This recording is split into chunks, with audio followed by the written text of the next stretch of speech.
বাঙালি বাড়িতে মৌরলা মাছ একটা খুবই জনপ্রিয় আর কমন রান্না।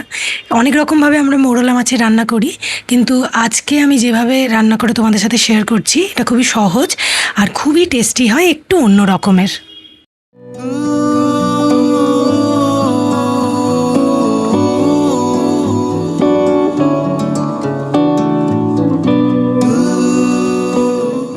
নমস্কার, আমি রিয়া। আমার চ্যানেল মাই বেবি মাই ওয়ার্ল্ডে তোমাদের ওয়েলকাম। আজকে আমি তোমাদের সাথে মৌরলা মাছের একটা প্রিপারেশন শেয়ার করব। এইভাবে আমি প্রায়ই বানাই, আমার ছেলে এটা খেতে খুব পছন্দ করে। তো প্রথমেই মৌরলা মাছগুলোকে ভালো করে ধুয়ে নিয়ে ওর মধ্যে নুন, হলুদ আর কাশ্মীরি লাল লঙ্কার গুঁড়ো নিয়ে ওটাকে ভালো করে মাখিয়ে ম্যারিনেট হওয়ার জন্য সাইডে রেখে দেবো। এরপর একটা মশলার পেস্ট আমাকে বানাতে হবে, তার জন্য কয়েকটা মশলা নেব, তোমাদেরকে দেখাচ্ছি এখনই। তার আগে বলি, এই যে মশলাটা আমি বাটছি এটা আমি শিলেই বাটবো, কেননা আমার কাছে মিক্সির ছোটো বাটিটা নেই যেটাতে করে মশলা বাটা যায় খুব মিহিভাবে। আমি ওই মিডিয়াম বাটিতে আমি কিন্তু মশলাটা একদমই বাটতে পারি না, খুবই খচখচে হয়ে থেকে যায়। তোমাদের কাছে যদি কোনো ট্রিক থাকে আমাকে জানিও, আমি তাহলে মিক্সির ওই মিডিয়াম বাটিটাতেই বেটে নেব, এটাতে তো ইজি হয়ই। তবে আরেকটা জিনিস, এইভাবে যদি শিলনোড়ায় বাটা যায় তাহলে কিন্তু টেস্টটা রান্নার আরেকটু বেড়ে যায়, আমার এটা মনে হয়।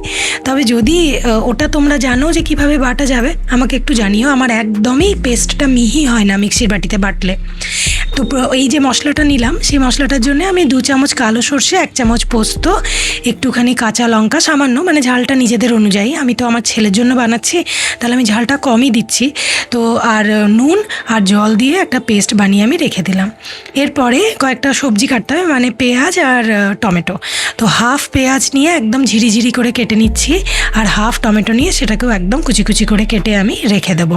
মৌরলা মাছটাকে আমার ছেলে ছোটোবেলার থেকেই পুচকি মাছ বলে, ওর এটা খেতে খুব ভালো লাগে। আর আমাদের বাড়িতে আমি আর আমার হাজব্যান্ড খুব একটা মাছ আমাদের ফেভারিট নয়, কিন্তু ওই রুই কাতলা হলে বা কাতলার কোনো প্রিপারেশন কিংবা এই মৌরলা মাছটাকে একদম কড়া করে ভেজে এই রান্নাটা যদি করি তখন আমরা কিন্তু খাই, আমাদের খুব ভালো লাগে।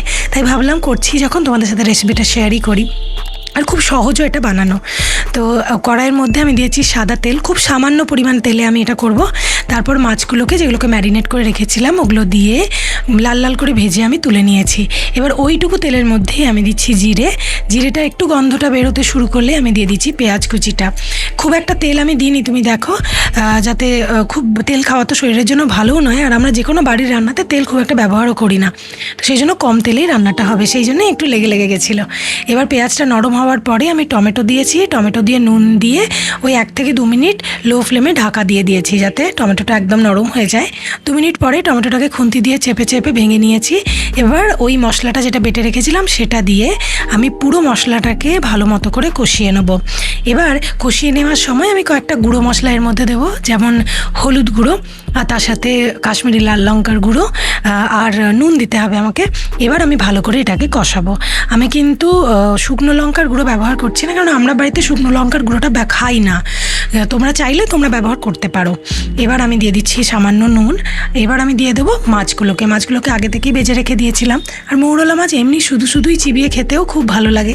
তো এবার আমি এটাকে মিশিয়ে নিচ্ছি। ছোটোবেলাতে আমার মনে আছে আমার বাবার বাড়িতে এই মাছ খাওয়া নিয়ে প্রচুর অশান্তি হতো, মানে খুব একটা বড় মাছ, পেটি মাছ তো খাওয়াটা খুব একটা শরীরের জন্য ভালো নয়। তো মিডিয়াম সাইজের যে হাতের সাইজের যে মাছগুলো হয় ছোটোগুলো, চারাপোনা, সেগুলো আনতো আর খাওয়ানোর জন্য অস্থির হতো বাড়িতে সবাই, আর আমি খেতাম না, সেই কান্না কাটি চিৎকার চেঁচামেচি হতো। কিন্তু যখন এই মৌরলা মাছটা করতো এটা আমি খেয়ে নিতাম, এটা আমার খেতে খুব ভালো লাগতো। তারপর ওটা কষিয়ে নেওয়ার পরে আমি দিয়ে দিয়েছি হাফ কাপ মতো ঈষদ উষ্ণ গরম জল। তারপর ঢাকা দিয়ে একটুখানি রান্না করার পরেই রান্নাটা আমার রেডি হয়ে গেছে। এরপর আমি এটাকে সার্ভ করে নিচ্ছি। এটা গরম ভাতে খেতে খুব ভালো লাগে। ওপর থেকে একটুখানি সর্ষের তেল দিলাম আর কাঁচা লঙ্কা দিয়ে দিচ্ছি। বললামই ঝালটা আমি কম রেখেছি, তোমরা চাইলে বেশি করেও দিতে পারো। এটা বানানো খুব সহজ, খেতেও সুস্বাদু। তোমরা কোনোদিন বাড়িতে অবশ্যই বানাবে। আর আমার এই রেসিপিগুলো তোমাদের কেমন লাগছে আমাকে কমেন্ট করে জানাবে।